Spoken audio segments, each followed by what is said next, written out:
Hello and welcome back to The Perch from the Wyoming Tribune Eagle. I'm Noah Zahn, the local government reporter here. This week we're bringing you a story from a new voice on the podcast, Milo Gladstein, our staff photographer. He's talking about a project he's been working on for a little while now called the Freedom Project, where he took portraits of Wyomingites, from elected officials to just regular people, and asked what freedom meant to them. And that will be published this weekend on Saturday. So be sure to check that out and stick around to hear from Milo on his work on that. But before we get into that, upcoming next Tuesday, November 5th, is the general election. And in Laramie County, we have some local and statewide elections that will be on the ballot. So we're going to bring you a quick recap of those. But let's start with Hannah Shields, our state government reporter. Can you tell us a bit about the Wyoming state and House candidates in the area? Yeah, so out of the 14 local legislative races here in Laramie County, 6 of them have 2 candidates that will be going head-to-head in the November 5th general election. So coming out of August primary election, it resulted in the losses of several incumbent Republican legislators, including 2 of Cheyenne's longer-serving legislators, Republican representatives, David Swanitzer and Dan Swanitzer, both of whom were bested by their Wyoming Freedom Caucus endorsed opponents, Steve Johnson and Ann Lucas, respectively. So we'll go ahead and skip down to our state Senate district races. Out of the 3 Senate district races local to Laramie County that were up for re-election this year, so Senate District 8 is going to be the only race that has 2 candidates for that seat in the upcoming general election. You have Representative Jared Olson, who's the Republican candidate for that seat. He currently represents House District 11, and he will be facing a familiar opponent, Democratic candidate Marguerite Herman, who is a lobbyist for the Wyoming League of Women Voters.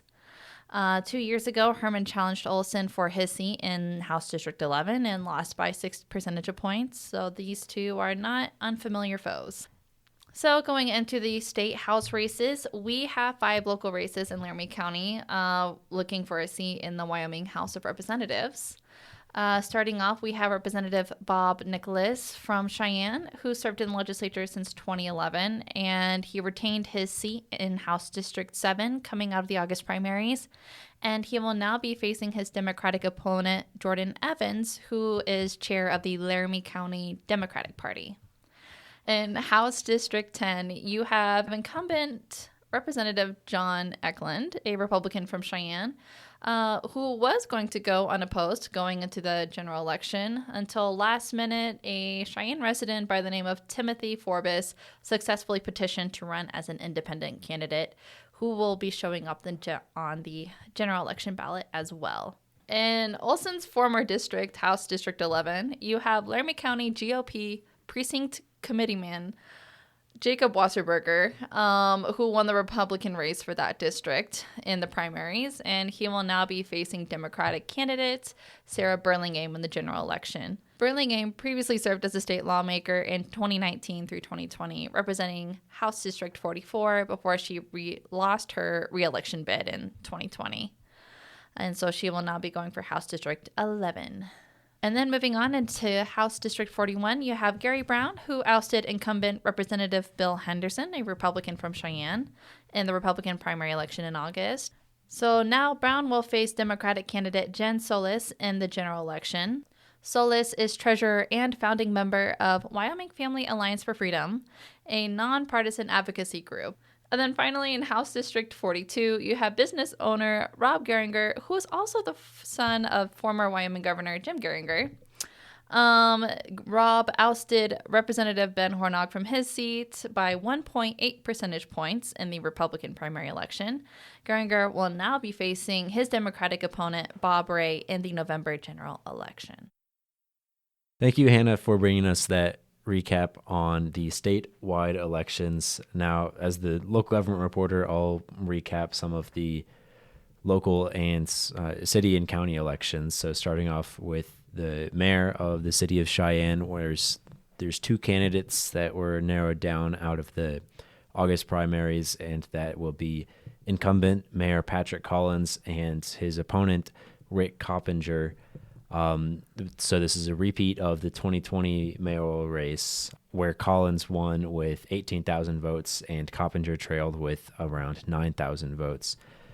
And on city council, there are 6 open seats across the 3 wards, 2 open seats in each ward, and there will be 4 candidates for each ward. So Cheyenne City Council 1, incumbents Jeff White and Pete Laybourne are both seeking re-election. So, and they also received the first and second most votes in the primaries, respectively, as well as Miguel Reyes and Travis French are also seeking spots on City Council Ward 1. So those will be the 4 candidates on the ballot if you live in Ward 1.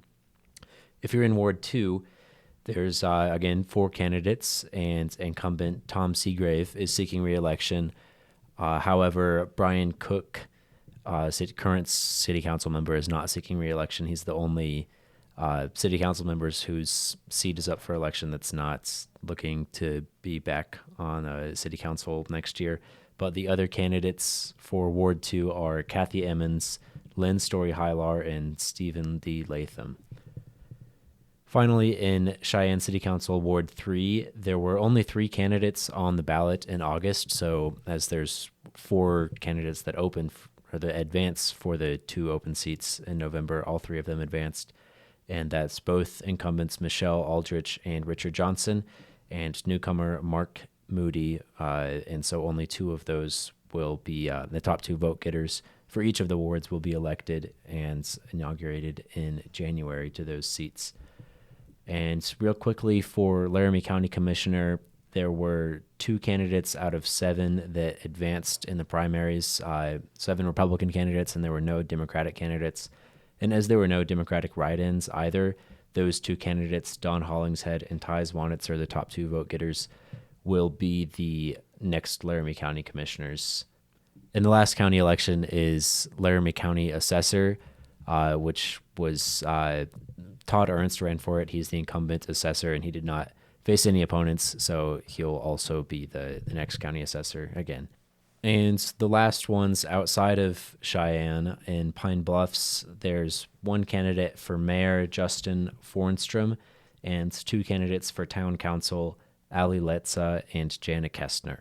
And that's all for the city and county races. Now let's check with Ivy Seacrest, who your job is crime and public safety reporter, but recently you've been taking over the education beat. So can you tell us a bit about the school board race? We have 3 school board races in Laramie County, 1 for Laramie County Community College, 1 for Laramie County School District 1, and 1 for Laramie County School District 2. In Laramie County Community College, there's the incumbents Dawn Erickson, Bob Salazar, Wendy Soto, and Jesse Ketchum. And then newcomers Pedro Rampola and Joe Kelly. 4 of those candidates will be elected to represent the Laramie County Community College on the Board of Trustees. In Laramie County School District 1, there are 3 seats open with 7 candidates. Those candidates are incumbents Tim Bullen, Brittany Ashby, and Alicia Smith, and the newcomers Sheila Kistler, Kaylee Rem, Barbara Cook, and Paul Banks.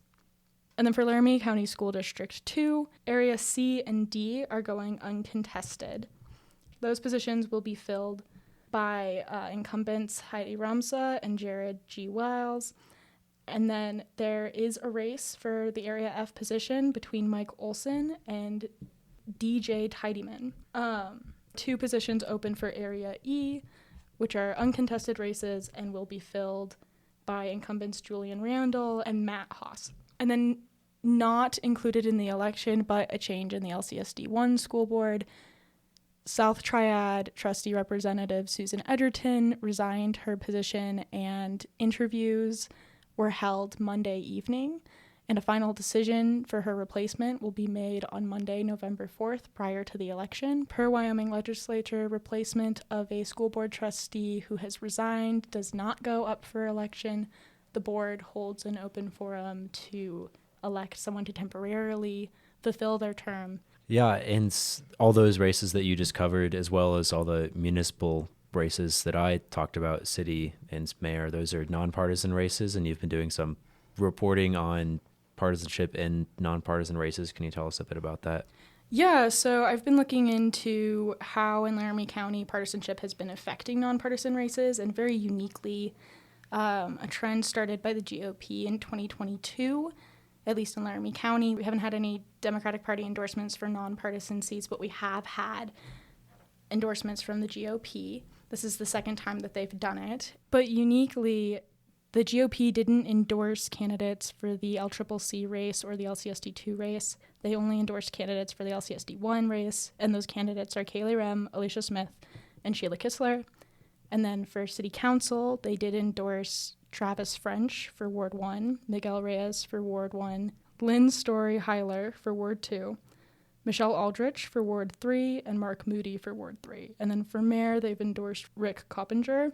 What's unique about this is it's not necessarily only a push from higher ups in the party, it's also been a push from the public. So when I spoke with party chairman Dallas Tyrell, he told me that they were receiving 30 plus emails a day from local Republicans who wanted to know who the Republican Party was backing for these traditionally nonpartisan races. And while some of those who have received endorsements have noted that they're still running nonpartisan, others have noted that they're really excited to represent their conservative values. And that does present a unique challenge when you're supposed to be holding a position that's intended for helping local issues and not focusing on national party agendas. Yeah, and that brings up one thing I forgot to mention earlier when I was talking about the mayor races, is how even though it is a nonpartisan race, kind of falls into the reporting you've been doing. You said the GOP endorsed candidate Rick Coppinger, and in my conversations with him, he told me that he knows it's a nonpartisan race, but he's very much aligning himself with the Republican platform. He told me that he lives on the Republican platform and agrees that everything that it says, and that the mayor is an office that should be run by a conservative, one that believes in the Constitution as it's written, is what he told me. And that story, Ivy, will be out Thursday, right? The story associated with that reporting will be out on Thursday. It was a collaborative effort between several papers in the state that were addressing similar issues in different counties. So for our local voters who are really interested in learning about statewide influence of partisanship in nonpartisan races, I highly recommend keeping an eye out for that. Great. Thanks, Ivy. Now let's hear from Milo Gladstein on his Freedom Project.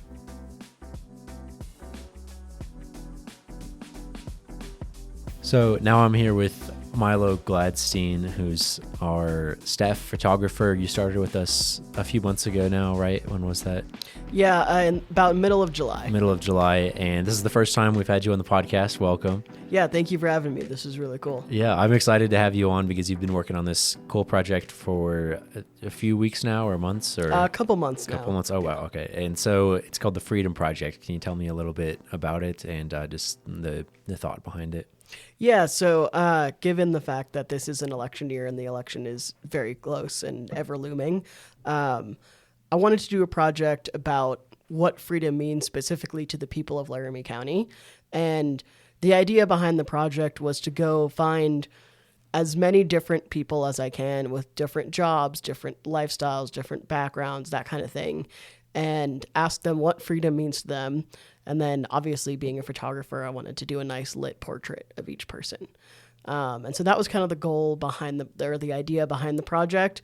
I really want each person to kind of speak for themselves is the idea. So when it gets published, there will be a handful of them in print with the photo caption being people's definition of freedom, and the rest of them will be online. And the idea is to have people take a look at this as they're getting ready to go in and vote, in the 2024 election, and think about really what freedom means to them and based on what other people said and things like that. And can you tell me, first of all, how many people were involved in this and, the types of people that you were working with on this project? Yeah, so far I have, I think, 11 or 12 people. And they range anywhere from, I have some religious figures, priests, I have a rabbi, I did our Sheriff Kozak. I did firefighters. I did just normal people that I met on other assignments, artists, that kind of thing. And so lawyers, anybody really who wanted to be involved in the project.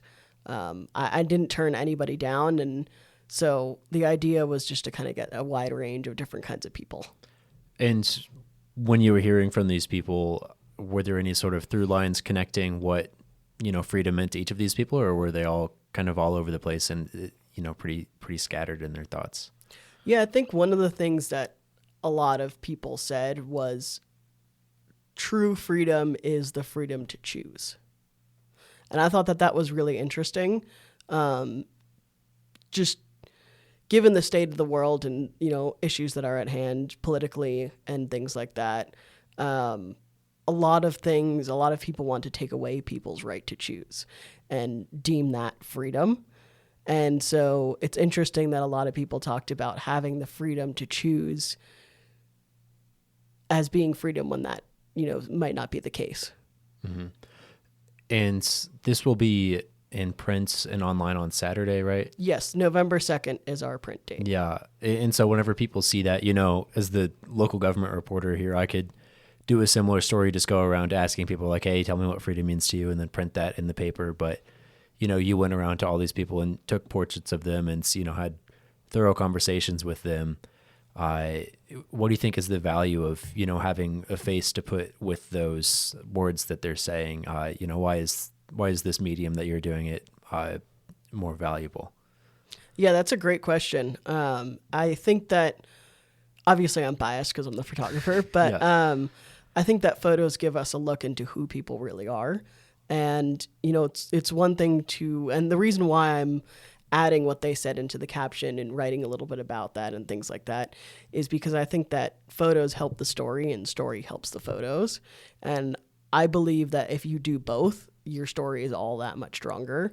And so I personally, when I see a photo of somebody, they're like, I wonder what that person thinks, or vice versa. If I read something and it's just a quote from somebody, I'm curious as to what that person looks like, or maybe what their job is or what their lifestyle is. And that was kind of the point of marrying the two between quotes and photos, is giving an idea, almost a picture to the quote kind of a thing, and give people an idea into who these people are and what they do for their line of work and how that informs their definition of freedom. Mm-hmm. And you told me a little bit about the type of people that you talk to. I'm curious if there's one or two that stood out to you or something that someone said. Yeah, well, there was one person that I talked to who I found interesting. Everybody was interesting, but I talked to a man who was formerly incarcerated and is now a barber. And he had really interesting things to say about freedom, specifically along the lines of choosing and how important that is to be able to have a choice. I think for somebody whose choices led them to being incarcerated, and now post that point in their lives, they've moved cities and started fresh again, and they made a choice. They had the freedom to choose to do that and to choose to change their circle of people they were hanging out with so that they didn't go down the path that they went down before. And I thought that was really interesting. I talked to a lawyer as well who talked about freedom, and specifically freedom in the West, which I think is a very interesting concept, especially in Laramie County and in Wyoming as a whole, a space that's very open and there aren't a lot of people. That affords a certain kind of freedom. Even if you don't live on a, 1,000-acre ranch or something like that, most people aren't living on top of each other here. Whereas if you go somewhere like a big city like New York, people are literally living on top of each other. Mm-hmm. And so that's something that by living here is a freedom that's afforded, which is a lot of people have land or things like that, or you're not on top of each other all the time, which I thought was really interesting as well. Yeah, that's neat. And this is publishing 3 days before the election, as we already mentioned. Are there things that you're hoping people will take away from this as they, are going to the polls this week? Well, obviously we're publishing towards the election for a reason, right? So obviously that was a thought that I had in my mind. And I think the biggest thing is that I, as a journalist, don't want to have my opinion influence anyone's opinion while they're voting. That's not the goal of this. The goal of this is to give people an idea of what their peers think about freedom, and that might trigger them to think about how they feel about freedom.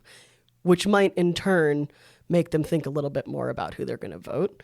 And not that that means that I want anyone to vote this way or that way. I could care less. Yeah. But I just wanted it to serve as a catalyst for thought, basically. Sure.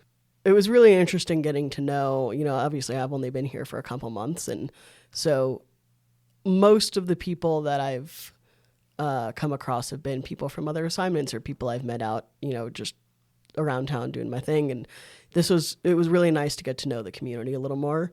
And, right off the bat, asking kind of an intimate question to people and having people talk about their lives in an intimate way, I think was interesting. And I certainly learned a lot about the community that I'm currently living in. And I think that, this could serve as a way for people to learn more about who they're living around as well. And, I want to say thank you to everybody who was a part of the project and, sat there while I awkwardly pointed a camera in your face. And so thank you. Yeah. And I guess one other thing that I'm more personally curious about that you just kind of touched on is, new in the community, you may not have all these connections. You're reaching out to these people. A lot of them, I'm sure you're meeting for the first time. You're asking these intimate questions, pointing a camera in their face. What's your strategy for that? And how do you make people feel comfortable and, be able to open up to you and give you what you feel like are authentic responses to your questions? Yeah, that's a great question. I mean, I think the thing that's most important that I always try to focus on, regardless of what story I'm doing, but it especially applies to this story, is I try to not have an agenda. Because if you show up with an agenda and you show up with things that you need or you input your own opinion into things, you're taking away somebody else's voice. You're taking away somebody else's freedom. And that makes them not want to talk to you. And it makes them not want to give you their authentic self. The whole point, the whole reason I'm there has nothing to do with me, and it has everything to do with them. This is a place for people to share their voice, share their opinion on freedom, and have a photo of them that best represents them. So I didn't tell anybody what to wear. I didn't tell anybody where to sit, anything like that. I went to them with, I had lights and things like that, but it was all up to them, and I went to a lot of people's homes. I went to a lot of people's workplace, places they were comfortable. And I always do the interview first. I always talk to people before even the interview. And, everybody is a friend. It has nothing to do with differing views or anything like that. I'm just here to be able to share your story and give you a place to share your voice and say what you want to say. And so I think having that approach, disarms is the wrong word, but I think helps people be comfortable and ensures that, obviously there's a level of trust that they're trusting that that's what I'm doing, because obviously you don't know that, so again, I wanted to say thank you to everybody who trusted me. And I hope that I accurately represented what it was you had to say. But just to sum it all up, the whole point is for me to give you a voice and a place for you to say what you want to say. And a photo that represents who you are as a person to go along with what you said. Mm-hmm. Great. Yeah. And as another journalist, I think that's always interesting to hear how people approach those things because that's something that we all deal with. So that's interesting hearing your insight on that. And I haven't seen the project yet, so I'm looking forward to seeing it when it comes out soon. Well, thank you, Milo, for joining us on the podcast for the first time. Hopefully we'll have you back on more frequently now as you've got some other projects that you're working on. But that's all for now. Now we're going to head over to Taylor Staples, our arts and entertainment reporter, with some fun, festive questions. Okay, so thank you, Noah. Since Halloween is tomorrow, I wanted to ask you guys what your favorite Halloween costumes you've ever done were. Milo, since you're a new guest, we'll start with you. I think the favorite Halloween costume that I've ever done when I was a little kid, I really liked watching the Zorro movies. And I went dressed up as Zorro once. I got the whole outfit and everything. I had a sword. I felt really, really cool. It was awesome. I was very stoked. It was like probably elementary school age. It was great. Mm-hmm. So it happens to be snowing while we're recording this, and I'm from Colorado. So all of my childhood Halloween costumes were covered up with a really ugly ski coat, as I'm sure many Wyomingites can relate to. So I never really had a true favorite, but my personal favorite that I've seen others do is my roommate in college and his girlfriend dressed up as the Lorax in a tree, and he was super socially anxious and didn't like to talk to people, and all night she walked around saying, "I'm the Lorax, I speak for the trees," so he didn't have to talk to anyone, and that was probably the funniest thing I've ever witnessed. I really loved going out with them last year for that. Okay, so I forgot about this until just now. But one time when I was like maybe 6 years old, my mom had these two life-sized Raggedy Ann and Raggedy Andy dolls, and you could take off their clothes. My mom wanted to see if the Raggedy Ann dress fit me, and it did.